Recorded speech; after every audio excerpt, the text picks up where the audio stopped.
Aviation was a lonely business to be in those early days. And we were doing things that the average wouldn't do. For instance, we bought a jet for $5 million in 62, was it 60? And $5 million was like $55 million right today or more.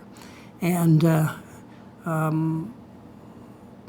we were the third airline, other than the railroad airline and the government, to buy a jet in Canada. So it was pretty revolutionary. And then we bought more and more and more of them.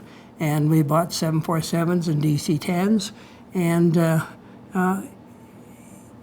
you have to get a reputation to be able to get the money, because it's a very capital-intensive business. You got to pay your bills, and you got to know that you're going to pay them back, and so on. And you're talking about hundreds of millions of dollars. Even in those days, that was a huge amount of money, and that was very important, I think, to be able to build a business you had to have that reputation. It reached the point where we would go and buy 2 747s with the Boeing company. We'd have dinner, the wives would be there, and then we'd go into a room and pound out a deal and shake hands on it. And that's how you bought airplanes. And that's the most wonderful way to do business. And as time went on, it went on. But there was a time for me to sell, and I did.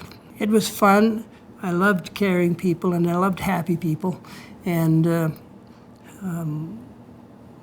we had wonderful people working for us. That was the only sad thing about selling. But the way we financed in the market and so on was changing very quickly, although we were flying scheduled services. And but it wasn't a same in Canada as it was, say, in the States, because you were competing against an airline that had the government's coffers behind it, so they could do no wrong. When they first started out, I can remember them saying, well, all we want to do is make $1 a year. Well, it's pretty hard to compete against a company that did that.